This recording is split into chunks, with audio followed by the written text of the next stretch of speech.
So the Miss Marvel show just finished recently, and I think that it's only fair, since we're going to be talking about that show in this video, we start this video off the same way that the series did, playing Blinding Lights by The Weeknd in the intro. The non-copyright version, of course.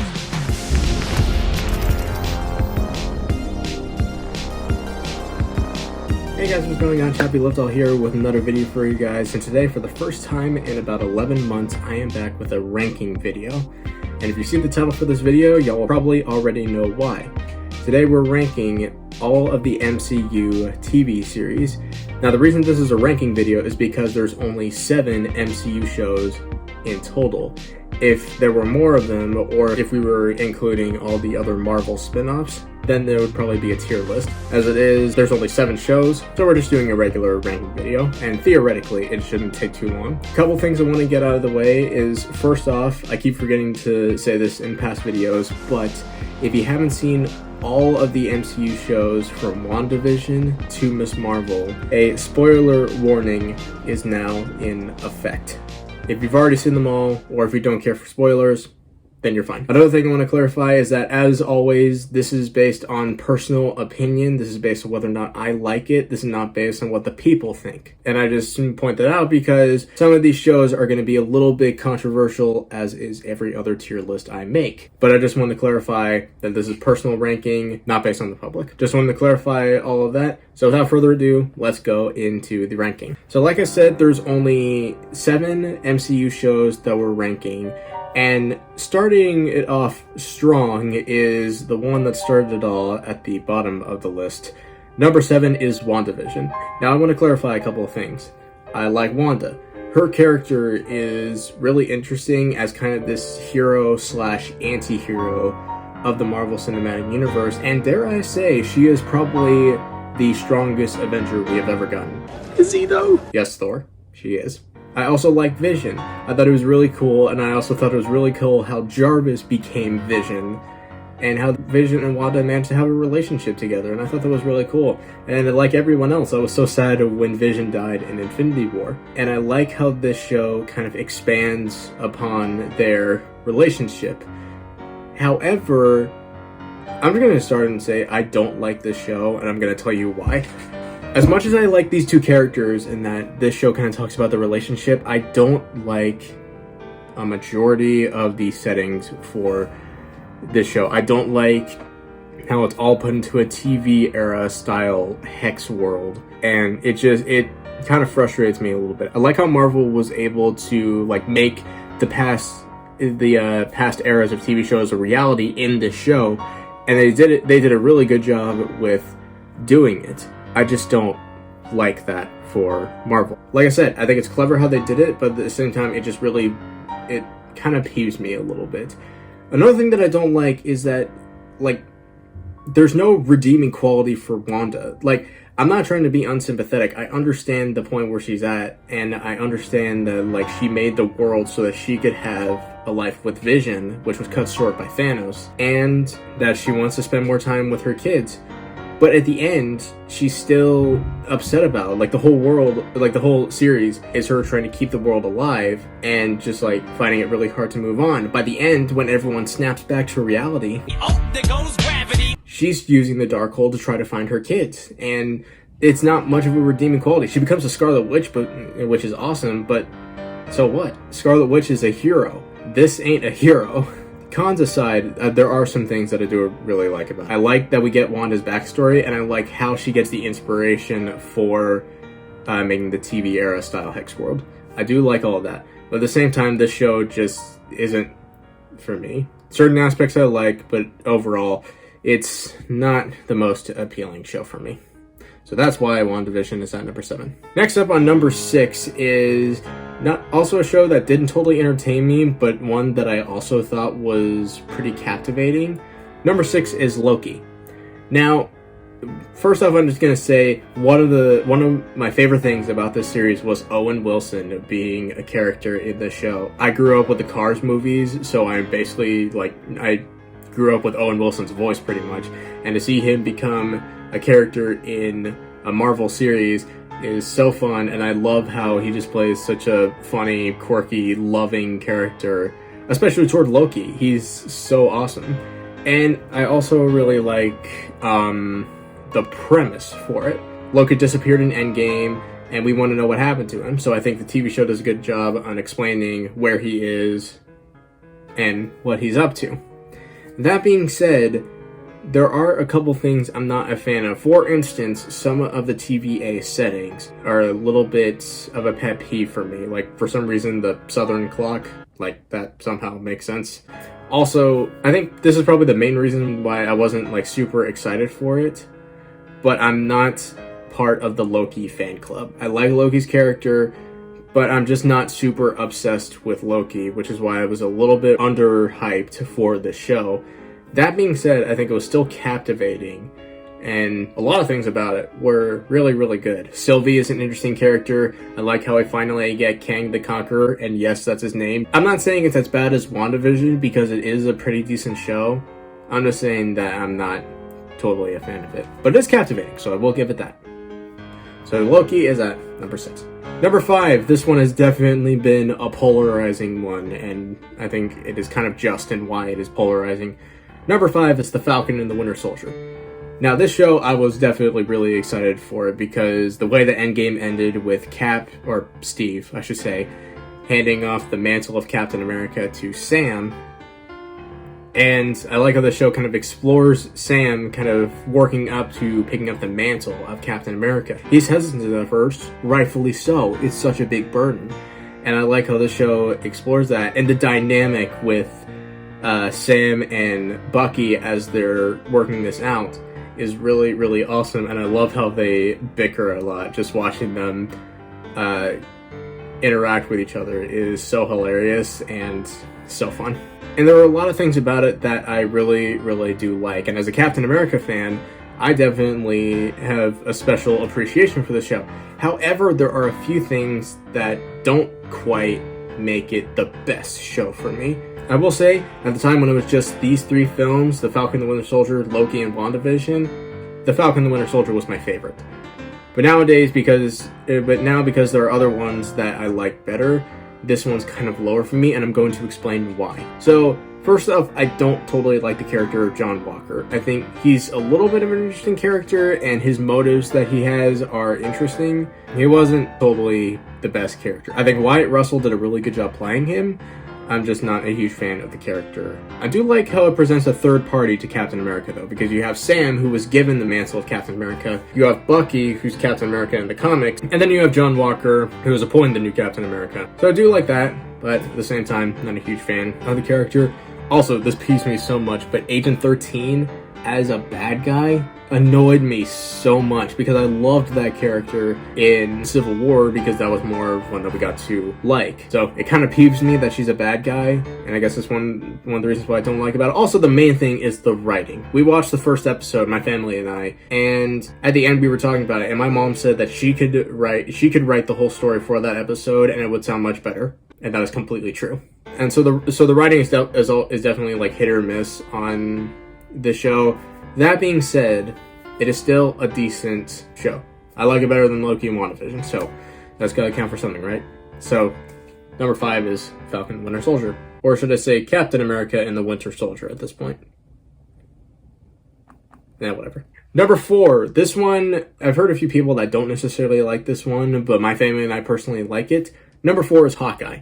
Now, Hawkeye is a good show for many different reasons. First off, it's a post-Endgame Clint who's trying to spend more time with his family after not seeing them for 5 years. Trying to spend Christmas with them and trying to get more time with them. And it's really fun. And the arc that he has through the show with Kate Bishop, who's like a younger version of himself pretty much, is awesome. And the two of them have such a fun dynamic, and the banter that they have is also really funny. I do have a few minor complaints with the show, but honestly, this one is a really good show. The character of Maya is really interesting as kind of this villain anti-hero. Like I said, Clint and Kate's dynamic is really cool. I like that Yelena shows up as kind of her ongoing mission to try to hunt down Hawkeye, and the final interaction that she has with Clint at the end is also really cool. And those are the main reasons why I like the show, and it is really, really good. And it's kind of funny. It's like it's set around Christmas, and it basically is a Christmas series. We haven't rewatched it yet, which means we're probably waiting until Christmas to rewatch it. It's good. Unfortunately, there are still some things that I don't like about it, which include, first and foremost, the LARPers. First off, I get it that it's New York. They're trying to stay alongside New York as much as they can, which is perfectly fine. I just didn't really like the LARPers in the show. The way that they're interpreted was a little bit, made me feel a little squeamish, especially that one episode where Hawkeye had to go through that whole like medieval place or medieval setting to try to get Ronan's outfit. I wasn't a huge fan of that. And I kind of like how the LARPers became like a ragtag Avengers group at the end of the series, but at the same time, it's not for me. And also, the way that Kate acts toward her mom is a little bit weird. And I say that because there's a show out there called Legends of Korra, and the main character, Korra, is disrespectful to literally everyone she talks to. So, Kate has kind of a similar attitude, but only like every now and then. The rest of the time, she is a solid character. And Haley Steinfeld did a really good job playing her. So Hawkeye is number 4. It's not the worst. It's not the best for me. It's the middle of the road, but it is still a really good show. And my family and I really like it. So number 3 is an interesting one because I'm currently the only one in my family who actually likes this one and will therefore be the only member of my family who will watch all of season 2. Number 3 is What If. Now, What If is a bit of an interesting one because it doesn't necessarily take place in the MCU. It's based off of certain choices that happen in the MCU. And I think the way that they portray that in What If is really, really good. The animations are really good. All the different realities are really good. And I love watching this show. Even though there were some moments that seemed like a little over the top, like some of the deaths, some of the different realities, like when Killmonger becomes Tony's right-hand man. Those were definitely crazy. However, I still really enjoy this. And I think the way they explored the concept of the multiverse was a really, really good interpretation. However, there are a couple things that peeve me about this show. The first and foremost being 2 certain episodes in this series, which are, which ones are they? The Doctor Strange one and the Thor one. So the Doctor Strange one is when Strange loses Christine instead of his hands, and he's bent on trying to get Christine back, and he ignores the fact that it's a fixed point in time. I just don't like the dark turn that it had. I think the concept is cool, but the dark turn with the reality being destroyed at the end is a little too much for me. And the Thor episode, I don't really want to talk about it, but I'm going to anyway. The Thor episode was just weird. The fact that Thor, he's going around the world, Vegas, parties, the whole, like, arc that he has is just really, really weird. And I did not like seeing Thor in that one. I like how at the end it teased Ultron, but that's probably about the only highlight. Well, that and when Thor meets Frost Giant Loki, and they call each other brother from another mother. That interaction was hilarious. So What If is number 3. Those 2 episodes kind of hinder it for me, which is why it's not the best one, but I still really like it. It's a good concept. It's really cool. Now we're at number 2. Now number 2 was originally going to be number 3, but because I like this one more than What If, it is now on number 2. And number 2 is Ms. Marvel. Now this show was awesome. There are so many aspects about it that I think were really, really, really well done. The visuals were amazing. Like when Kamala's kind of imagining different scenarios around her, and the way that the surroundings around her and other people just become like the text whenever she's texting with people is really well done. And Kamala's character is really fun, and I especially loved it in the Marvel's Avengers video game because she was the main character, and she was such an enjoyable character to watch and to basically play as in the game. And that's what got me excited for this show. Well, that and Blinding Lights in the trailer. And I thought it was really, really cool. And I think Iman Vellani, who played Ms. Marvel, did a really, really, really good job playing Ms. Marvel. She did such a good job kind of stepping into the shoes of this teenage hero, and it was really fun to watch her. And also, Iman Vellani, by some miracle you happen to be watching this video, I just wanted to say, You did a great job, and I hope you meet in person someday. That being said, as much as I love it, there are a couple things that I don't like about it.